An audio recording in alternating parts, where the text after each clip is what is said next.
Հայաստան-Թուրքիա հարաբերությունների կարգավորումը շարունակում է մնալ ավելի լայն տարածաշրջանային կարգավորման ամենակարևոր բաղադրիչներից մեկը։ Ցամաքային սահմանի հնարավոր բացումը կարող է նոր խթան հաղորդել առևտրին, տնտեսությանը եւ ընդհանուր առմամբ խաղաղության օրակարգին։ Լրագրողական թիմով Հայաստանից այցելել ենք Կարս տեղում հասկանալու թուրքական կողմի տրամադրությունները եւ հնարավորությունները, որոնք կարող է բացել տարածաշրջանային համագործակցությունը։ Հայաստան-Թուրքիա ցամաքային սահմանի բացումը կարող է կարևոր հանգրվան դառնալ երկկողմ հարաբերությունների կարգավորման համար, ինչն ընդունում են թե Երևանում, թե Անկարայում։ Սակայն դրա նշանակությունն առավել սուր են զգում սահմանային բնակավայրերը։ Կարսում տարբեր շրջանակների հետ հայ եւ թուրք լրագրողների հանդիպումների ընթացքում ուշադրության կենտրոնում էր Գյումրի-Կարս երկաթուղու հարցը։ Դրա հնարավոր վերագործարկման համապատասխան տեխնիկական ուսումնասիրությունների մասին համաձայնությանը Հայաստանն ու Թուրքիան հասել էին 2025 թվականին։ Ապրիլի վերջին էլ Կարսում տեղի է ունեցել Գյումրի-Կարս երկաթգծի վերականգնման եւ գործարկման Հայաստան-Թուրքիա համատեղ աշխատանքային խմբի հանդիպումը, որտեղ կողմերն ընդգծել են երկաթգծի շուտափույթ գործարկման կարեւորությունը։ Կարս-Գյումրի երկաթուղու եւ հարակից ենթակառուցվածքների վերականգնման ուղղությամբ աշխատանքները շարունակվում են, սակայն ժամկետների մասին խոսելը դեռ վաղ է։ Հիմա էլ մենք աշխատանքի ընթացքում տեխնիկական խնդիրներ ենք հայտնաբերում, որոնց մասին 1 ամիս առաջ չգիտեինք, 2 ամիս առաջ չգիտեինք եւ այդպես շարունակ, որովհետեւ մոտ 40 տարի պատշաճ չենք զբաղվել այդ ենթակառուցվածքով։ Նաեւ հայկական կողմը երկաթուղու Ախուրիկ-Գյումրի հատվածի վերականգնման ծրագրի համար արդեն հայտարարել է մրցույթ։ Թուրքական կողմը եւս մեկնարկել է վերականգնման աշխատանքները Գյումրի-Կարս կապը կապահովի Աքիաքիա քաղաքից։ Այժմ մենք գտնվում ենք Կարզի մարզի Աքիաքիա երկաթուղային կայարանում Հայաստանի սահմանից ոչ հեռու։ Այն Գյումրի-Կարս երկաթուղային կապի մի հատվածն է։ Երկաթգիծը չի գործում շուրջ 3 տասնամյակ, սակայն դրա վերագործարկման ուղղությամբ տեխնիկական գնահատումներ են իրականացվում։ Թե երբ կվերականգնվի Հայաստան-Թուրքիա երկաթուղային ուղիղ կապը հայտնի չէ, սակայն երկու կողմից էլ կա ընկալում եւ պատրաստակամություն, որ քննարկումները պետք է շարունակվեն։ Այցի ընթացքում մեր լրագրողական թիմը հանդիպում ունեցավ Աքիաքիայի քաղաքապետ Էրգուդեր Թոփթաշի հետ, որը շեշտեց լավատես են Հայաստան-Թուրքիա հարաբերությունների կարգավորման հարցում եւ հուսով են, որ Հայաստան-Ադրբեջան կարգավորումից հետո սահմանը կբացվի։ Սահմանի բացմանն են սպասում նաեւ Կարսի մարզի բնակիչները, ընդգծելով հատկապես գյուղատնտեսության եւ արդյունաբերության ոլորտում երկկողմ հնարավոր օգուտները։ Թուրքիայում մի շարք փորձագետներ էլ շեշտում են, որ հարկավոր է Անկարայում կենտրոնական իշխանությանը ցույց տալ, թե տնտեսական ինչ ձեռքբերումներ կունենա Թուրքիան Հայաստանի հետ սահմանի բացումից, ինչն իր հերթին կարող է արագացնել ընդհանուր առմամբ երկկողմ կարգավորման գործընթացը։ Իսկ կոնկրետ որ ոլորտներում է թուրքական կողմն ակնկալում զարգացնել գործակցությունը Հայաստանի հետ։ Հունիսի 2-ին Կարսում հանդիպել էին Հայաստանի ու Թուրքիայի գործարար համայնքների անդամները։ Հայկական պատվիրակությունը Թուրքիա էր անցել ուղիղ Մարգարայի անցակետով։ Համաժողովին ներկայացվել են սննդամթերքի, խմիչքների, շշալցված ջրի, հյութերի, մրգերի, ծխախոտի, շինարարության, զբոսաշրջության, ծաղկի արտադրության եւ այլ ոլորտներում առկա հնարավորությունները։ Ընդգծվել է Հայաստանի եւ Թուրքիայի միջև առևտրային շփումների զգալիներ ուժամտքեր են փոխանակվել ապագա գործակցության հեռանկարների շուրջ։ Կարս մեր այցի ընթացքում հնարավորություն ունեցանք հանդիպելու տեղի առևտրի եւ արդյունաբերության պալատի նախագահ Քադիր Բոզանի հետ, որը մասնակցել է գործարար համաժողովին։ Լրագրողների հետ զրույցում նա հայտնեց, որ սեպտեմբերին պատրաստվում են եւս մեկ համաժողով անցկացնել, քանի որ առաջին հանդիպումը բավականին արդյունավետ է եղել։ Բիզնես ներկայացուցիչների շփումներն այսօր էլ շարունակվում են, պայմանավորվածություններ են ձեռք բերվում։ Փոխանցել եմ Թուրքիայի ԱԳՆ-ին, որ գործարարների թվի որևէ սահմանափակում չպետք է ունենանք։ Կարս պետք է գան բոլոր նրանք, ովքեր ցանկանան։ Նաև փոխանցել եմ, որ եթե Կարսից գործարարներ ցանկանան գնալ Հայաստան, Գյումրի, Երևան, պետք է անցնենք Դողուքափը սահմանային անցակետով։ Հայկական կողմից համաձայնություն ունենք։ Նաև առևտրի ոլորտների սահմանափակում չպետք է լինի։ Հույս ունեմ ու ցանկանում եմ եւս մեկ անգամ ընդգծել Թուրքիայի արևելքում գտնվող մեր սահմանային անցակետերի, մասնավորապես Հայաստանի հետ սահմանային անցակետի բացումը շատ մեծ ներդրում կունենա տարածաշրջանի զարգացման գործում։ Դրա արդյունքները կզգանք աստիճանաբար։ Հուսով ենք մեր կառավարության ջանքերով դա հնարավոր կդառնա։ Հայաստանի վարչապետն էլ այս հարցում իսկապես մեծ ջանքեր է գործադրում, աշխատում հանուն տարածաշրջանի զարգացման։ Ես գիտեմ, որ այս ամենը մեկ գիշերում չի կարող իրականություն դառնալ, սակայն հուսով եմ ժամանակի ընթացքում գործընթացն արդյունք կտա եւ դրանից կօգտվեն Թուրքիան, Հայաստանը, Ադրբեջանը եւ ամբողջ տարածաշրջանը։ Մեր հարցին արդյոք տեղական իշխանությունները բարձրացնում են սահմանի բացման հարցը կենտրոնական իշխանությունների հետ քննարկումներում եւ արդյոք Անկարայում այդ հարցով դիրքորոշման փոփոխություն նկատվում է, Քադիր Բոզյանը նշեց.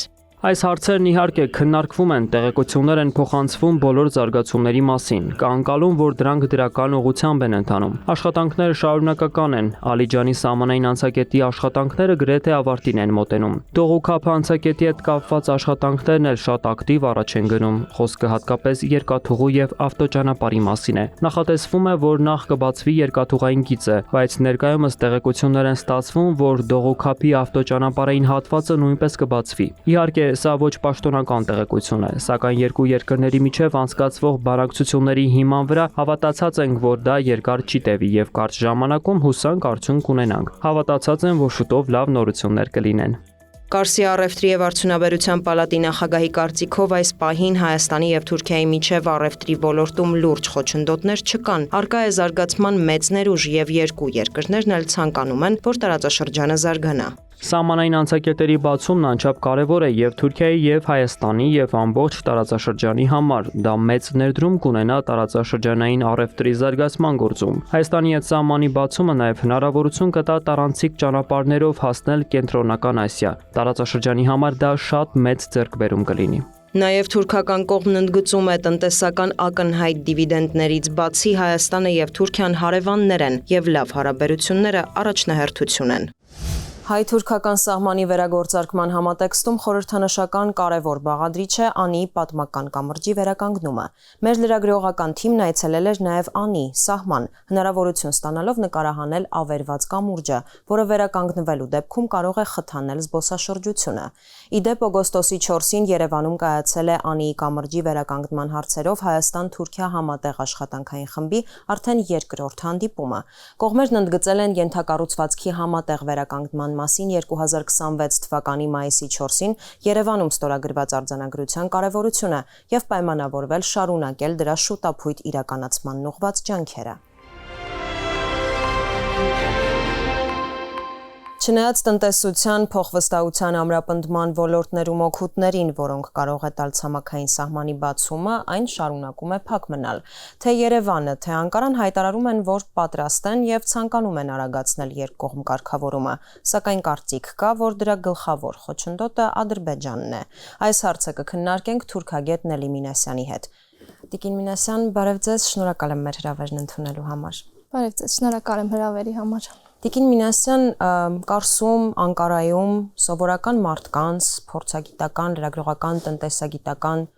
շրջանակների հետ մեր շփումների ընթացքում բոլորն ասում էին, որ կողմ են եւ ուզում են, որ սահմանը բացվի, բայց ու այսպես մի քանի բայցեր։ Հիմա ձեր գնահատմամբ ի՞նչն է խանգարում, որ Հայաստան-Թուրքիա ցամաքային սահմանը բացվի։ Տեսեք, իմ կարծիքով խնդիրը գլխավոր քաղաքական որոշում կայացնելու մեջ է։ Անշուշտ, երբ որ մենք սկսում ենք խնդիրը քննարկել քաղաքական միջազգային հարաբերությունների տեսությունների ինչ-որ համատեքստում, այսպես անընդունելի մի վիճակ է ձևավորվում, երբ որ երկու պետություն, իրենց հարաբերությունները, ավելի ճիշտ կողմերից մեկը իր հարաբերությունները մյուսի հետ պայմանավորում է երրորդ պետությամբ։ Եվ այստեղ գալիս է քաղաքական որոշման խնդիրը։ Իհարկե, հայ-թուրքական հարաբերությունները 600-ամյա պատմություն ունեն, անցել են բավականին, այսպես դժվարին զարգացումների մեջով, հատկապես 20-րդ դարի սկզբի իրադարձությունները, հայոց ցեղասպանությունը եւ մեր նկատմամբ, այստեղ հայկական հարցի համատեքստը պետք է նշեմ, ձևավորված Թուրքիայի քաղաքականությունը, որի հիմքերը դրվեց հենց Թուրքիայի Հանրապետության հիմնադրման սկզբից, այսինքն Մուստաֆա Քեմալի եւ քեմալականների կողմից։ Մեծ հաշվով մենք տեսնում ենք, որ այդ քաղաքականությունը փոփոխություններ չունի, չի ենթարկվում փոփոխությունների, որովհետեւ երբ որ Հայաստանը անկախացավ, այսինքն Թուրքիան փորձում էր կամ դեռ մտածում էր, ինչպես պետք է Հայաստանի հետ հարաբերություններ հաստատի եւ այս գործընթացում կրկին եկավ քաղաքական որոշում կայացնելու պահը, երբ որ օգտագործելով Քարվաճառի գրավումը հայկական ուժերի կողմից փակեց սահմանը, ընդ որում նշեմ, որ այս սահմանը երբեք ամբողջությամբ բաց չի եղել, այդ թվում նաև Խորհրդային Միության տարիներին բաց չի եղել, սահմանափակ ռեժիմով է միշտ աշխատել։ Եվ այդ սահմանափակ ռեժիմը նույնպես փակվեց, եւ մենք ունենք այն վիճակը, ինչ մինչև այսօր։ Նաև կարծիք հնչեց Թուրքիայում էլի շփումների ընթացքում, որ Թուրքիան ուզում է այս վիճակը սահմանների փակ լինելը եւ մինչև վերջ կարգավորման չգնալը օգտագործել որպես ճնշման գործիք Հայաստանի վրա հայ-ադրբեջանական հարաբերությունների կարգավորման համատեքստում։ Տեսեք, այդ խնդիրը կա, այո, եւ ես դրա հետ համաձայն եմ, որովհետեւ ընդհանրապես հայ-թուրքական հարաբերությունների չկարգավորելը դա հենց ճնշման գործիք է։ Այսինքն Հայաստանի նկատմամբ ճնշման քաղաքականությամբ Թուրքիան փորձում է հասնել իր համար ինչ-որ կարևոր խնդիրների, բայց այս համատեքստում սա բազմազան համատեքստ է, հա, տարբեր կարևորագույն խնդիրներ կան եւ միայն Ադրբեջանով պայմանավորելը իմ կարծիքով թյուր կարծիք կձևավորի, ընդհանրապես մեզ ամբողջական պատկերացում թույլ չի տա կազմել ինչա հայ-թուրքական հարաբերությունները իրենից ենթադրում։ Այսինքն Ադրբեջանը այստեղ ընդհանրապես մի փոքր հատված է, այն էլ Թուրքիայի կողմից օգտագործվել է որպես գործոն հայ-թուրքական հարաբերությունների այսպես չկարգավորման համար։ Եվ փաստացի սա որպես գործոն, նախապայման, ճնշման գործիք շարունակում է մինչև այսօր, մինչև հիմա եւ տեսեք մենք կարող ենք խնդիրը երբ որ դիտարկենք վերլուծական, թեկուզ գիտական համատեքստում կարող ենք հակառակ կողմից նայել։ Իսկ Թուրքիան ինչ քայլեր է ձեռնարկում հայ-ադրբեջանական հարաբերությունների կարգավորման ուղղությամբ, որպես հարևանությամբ գտնվող պետություն, չէ, Ադրբեջանին ավելի մոտ պետություն, Հայաստանի հետ եթե ցանկանում է ունի քաղաքական որոշում հարաբերությունները կարգավորելու, շատ ավելի դրական դեր կարող է խաղալ ընդհանրապես թե հայ-ադրբեջանական հարաբերությունների կարգավորում, թե հայ-թուրքական հարաբերությունների կարգավորում։ Իսկ դուք նշեցիք, որ Թուրքիան խնդիրներ ունի, տարբեր խնդիրներ ունի ու նպատակներ լուծելու եւ մի հայ-ադրբեջանական օրակարգը չէ։ Կարող ենք հակիրճ, այսպես են հիմնական բանալի կետերը, որոնք կան Թուրքիայի օրակարգում առանձնացնել։ Իհարկե կարող ենք, տեսեք, դրանք հենց այն 3 նախապայմաններն են, որոնք որ Թուրքիայի կառավարությունը ներկայացրեց Հայաստանին 1990-ական թվականների սկզբից։ Իհարկե մեկը հենց Լեռնային Ղարաբաղի խնդիրն է, որը ուղիղ վերաբերում է Ադրբեջանին, եւ այստեղ մենք ունենք հայ ցեղասպանության ճանաչման խնդիրը, որքան էլ որ այն այսպես չի քննարկվում հիմա երկու պետությունների կողմից առերես, բայց բնականաբար Թուրքիայի համար սա կարևոր խնդիր է եւ Թուրքիան ժամանակ առ ժամանակ ուրեմն այսպես անդրադառնում է նրան, մանավանդ որ այսօր ինքը ցեղասպանության կամ նմանատիպ հանցագործությունների դեմ պայքարը իր համար դարձրել է արտաքին քաղաքականության կարևոր ուղղություն, կարևոր գործիք, բնականաբար այստեղ կա իմիջի հարց, այսինքն այս խնդիրը, որը որ հիմա հայտարարվում է, որ գործընթացը առանց նախապայմանների է եւ Թուրքիան չի ներկայացնում, բայց սա կարևոր է Թուրքիայի համար եւ ես չեմ բացառում, որ ինչ որ փուլում ուրեմն մենք կրկին այսպես կբախվենք նաև այս խնդրի ինչ որ վերաձևակերպումներին կամ բարձրաձայնումներին, թեև մեր սահմանադրության փոփոխության մասին ուրեմն Ադրբեջանի պահանջները իրականում արմատներով գալիս են Թուրքիայից եւ ինչ որ առումով սա իր մեջ պարունակում է։ Եվ Կարսի պայմանագրի խնդիրն է,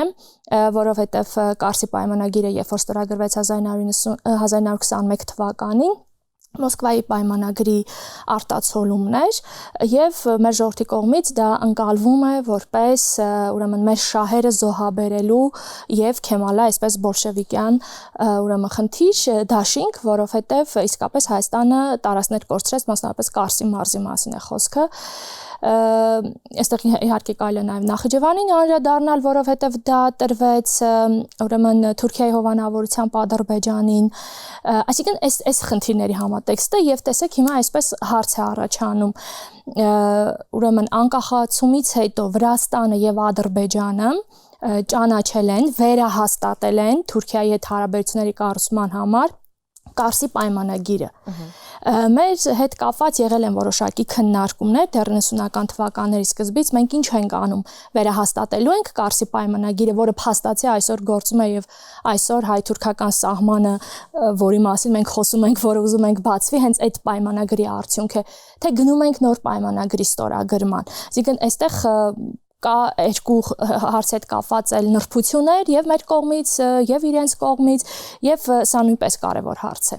Եվ մեկ բաղադրիչ էլ է առանձնացվում, որ Թուրքիան շատ ճնշում չի կարողանում գործադրել Ադրբեջանի վրա, իսկ Ադրբեջանը կարողանում է հեշտությամբ խոչընդոտել հայ-թուրքական կարգավորումը, որովհետև Ադրբեջանը շատ լուրջ մասնակցություն եւ ներդրում ունի թուրքական տնտեսության մեջ։ Այսպիսով մեզ հայտնի են թվեր եւ ոլորտներ, որտեղ Ադրբեջանը այդքան մեծ ներկայություն ունի եւ ինչ թվերի ծավալների մասն է խոսքը։ Տեսեք, դա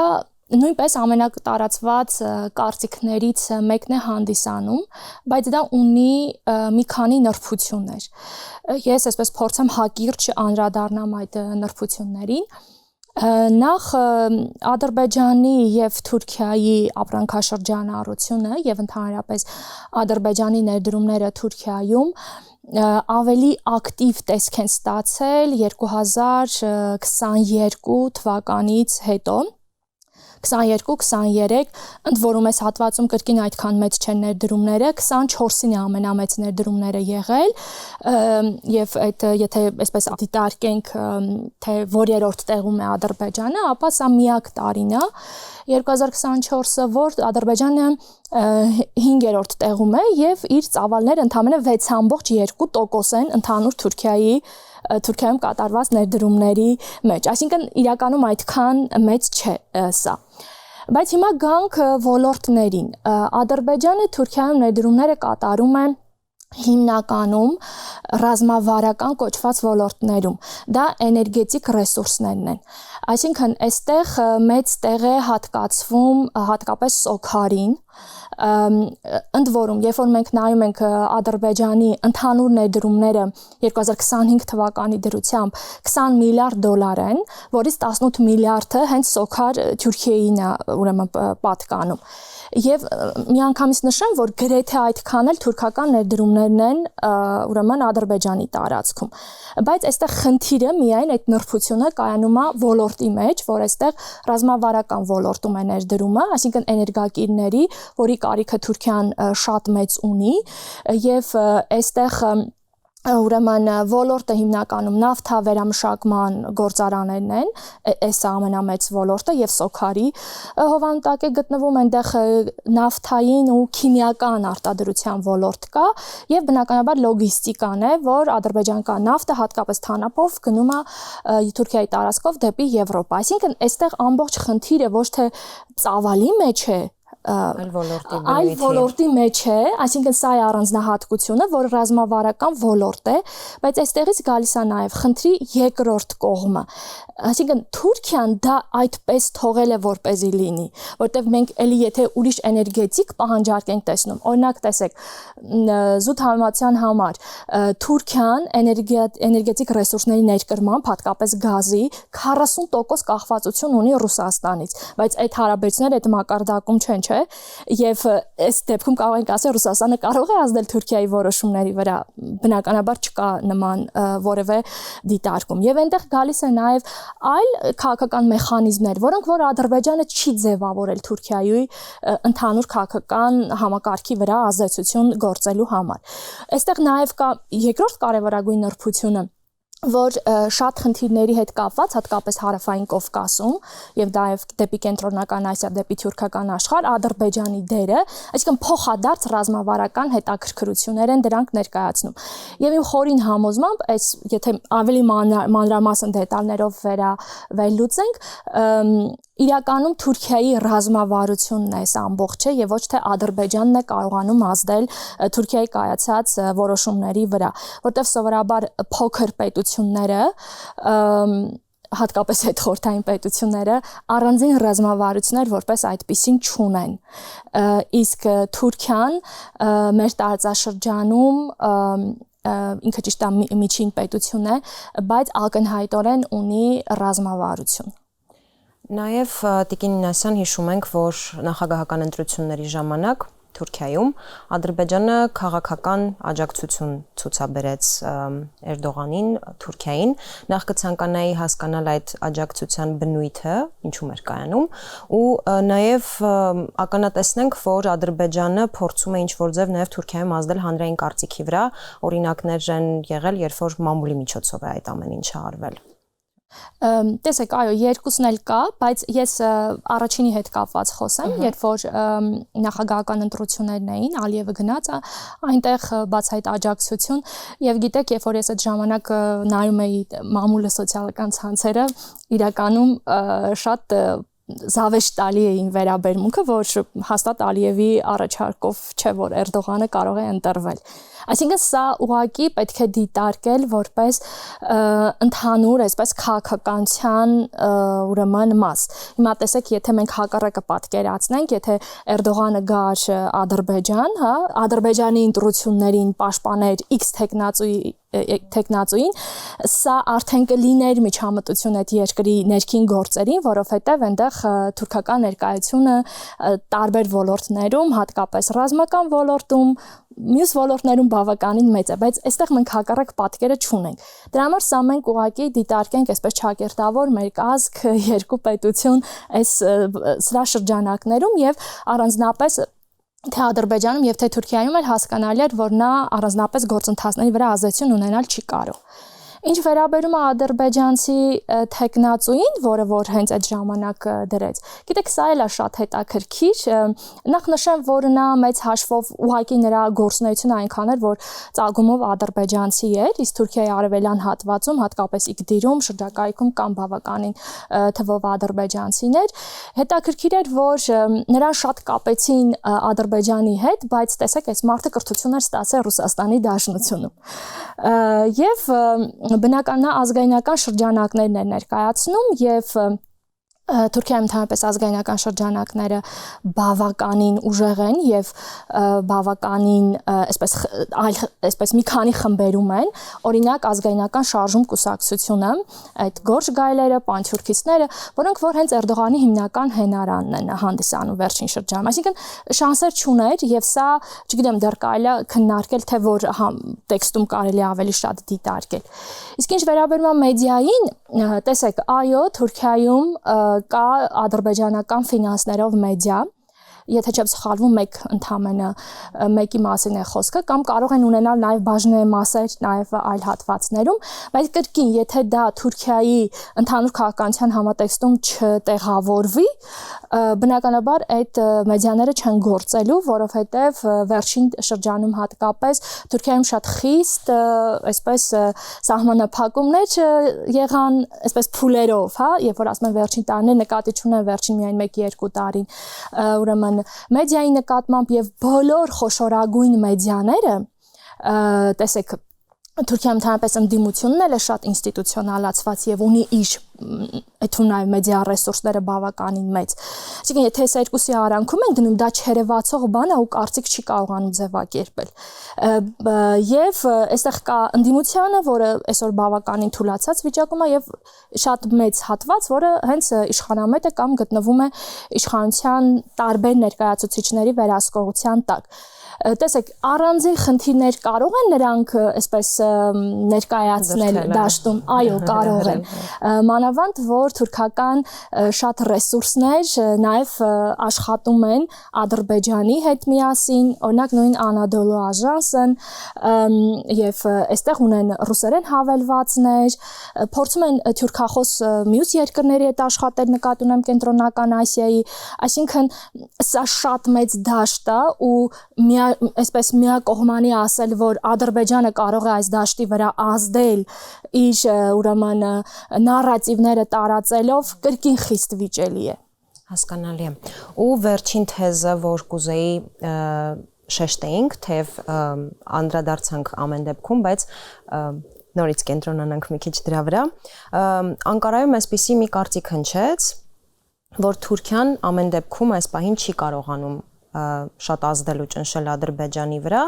եւ չի էլ ցանկանում դա անել եւ սպասում է, որ դա պետք է անեն այլ գործընկերներ, այլ մեծ պետություններ։ Այսինքն ստացվում է մենք սովոր ենք չէ ասել, որ Թուրքիան մեծ եղբայրն է, Ադրբեջանը փոքր եղբայրն է, բայց ստացվում է, որ մեծ եղբայրը ինչ որ լսում է փոքր եղբոր ասածները ու թեզերը։ Ես էլի պետքա խնդրին ուրիշ կողմից մոտենամ, ես էլի համաձայն չեմ այս թեզի հետ, սա նույնպես շատ տարածված թեզ է, եւ գիտեք շատ հետաքրքիր է, որ այս թեզը հատկապես տարածում է ադրբեջանական կողմը։ Հասկանալի է իրանք ինչի են այս թեզը այսպես տարածում, որովհետև հատկապես 2020 թվականի պատերազմից հետո կարծում են, որ իրենք կարող են շատ խոշոր խաղացողի վերածվել եւ այլն, բայց եկեք մի պահ պատկերացնենք Ադրբեջան առանց Թուրքիայի։ Չենք կարող։ Եվ այստեղ ամբողջ հարցերի պատասխանը գալիս է։ Իրականում ես այստեղ իմ սկզբի ասած միտքը եթե շարունակեմ, միմյանց վրա ազդեցությունների համատեքստում եւ ռազմավարությունների համատեքստում։ Տեսեք, հայ-ադրբեջանական հարաբերությունները դրանք մեծ հաշվով որ աշխարհակահաղական բաղադրիչներ իրենցից չեն ներկայացնում, չեն պարունակում եւ այսօր Թուրքիայի գործողությունների արդյունքում այսպես ավելի վերածվել են հայ-թուրքական հարաբերությունների մի հատ բաղադրիչի, բայց հայ-թուրքական հարաբերությունները դրանք աշխարհակահաղական բաղադրիչ պարունակող հարաբերություններ են։ Հայ-թուրքական հարաբերությունները եւ Հայաստանի հետ հատկապես հարաբերությունների կարգավորումը եւ սահմանի բացումը Թուրքիան միշտ էլ օգտագործել է հատկապես արևմտյան պետությունների հետ իր քաղաքականության, իր աշխարհակահաղականության ուրեմն համատեքստում։ Տեսեք, այստեղ աշխարհակահաղականության ամենակարևոր բաղադրիչը նշեմ, դա Ռուսաստան, Միացյալ Նահանգներ հակադրությունն է եղել եւ հատկապես այդ խորհրդային տարածաշրջանում եղած այդ ամբողջ նրանց ուրեմն մրցակցությունը։ Եվ այստեղ բնականաբար արևմուտքը միշտ փորձել է կարգավորի հատկապես Միացյալ Նահանգները հայ-թուրքական հարաբերությունները, դրանով որոշ չափով կրճատելով թե Ռուսաստանի ազդեցությունը եւ թե ընդհանրապես Հայաստանի կախվածությունը, իսկ Թուրքիայի համար սրանք գործիք են։ Այսինքն, եթե մի փոքր ավելի պարզ ասեմ, սա Թուրքիայի ձեռքին առևտրի առարկա է։ Այսինքն ինքը ինչ կստանա հայ-թուրքական սահմանը բացելու համար արևմուտքից, ինչ է ինքը ստանալու։ Իսկ հայ-ադրբեջանական հարաբերությունների հետ կապված այսպիսի բան չկա, մնացած արդեն դիվանագիտության խնդիր է։ Ես էլի այն միտքը կրկնեմ, որ եթե Թուրքիան իսկապես ունի այդ քաղաքական որոշումը օրինակ մեկ ամսից կամ թեկուզ վաղը, որտեվ մեծ հաշվով անցակետերը պատրաստ են երկու կողմերից էլ բացել սահմանը, ուրեմն կբացի սահմանը։ Այստեղ Ադրբեջանը հակառակ Ադրբեջանն էլ ավելի շուտ կգնա պայմանագրի խաղաղության պայմանագրի ստորագրմանը։ Այսինքն իմ կարծիքով մենք պետք է նայենք հակառակ կողմից եւ այստեղ Թուրքիայի գործողությունները ավելի այսպես խորքային դիտարկենք։ Կիննեսյան, շնորհակալ եմ հետաքրքիր հարցազրույցի համար։ Այսպիսով, եթե ամփոփենք մեր այցը, ապա կարող ենք առանձնացնել հետևյալ տրամադրությունները։ Թուրքիայում հատկապես սահմանամերձ շրջանները, որոնք եւս տուժում են փակ սահմանից, ցանկանում են, որ այն հնարավորինս շուտ բացվի։ Քանի դեռ Հայաստան-Ադրբեջան խաղաղության գործընթացը շարունակվում է, Անկարան որևէ խոչընդոտ չի տեսնում Հայաստան-Թուրքիա հարաբերությունների զարգացման հեռանկարի համար։ Տարբեր մակարդակների փոխայցելությունները եւ երկխոսությունը հրամայական են, ու փորձագիտական մեկ այլ հետաքրքիր նկատառում՝ Հայաստանի եվրոպական կուրսը եւ տարածաշրջանում ռուսական ազդեցության նվազումը եւս նպաստում են երկկողմ հարաբերությունների եւ ընդհանուր առմամբ տարածաշրջանում կայունացմանը։ Այսօր օրակարգում հայ-թուրքական սահմանն էր Կարսից։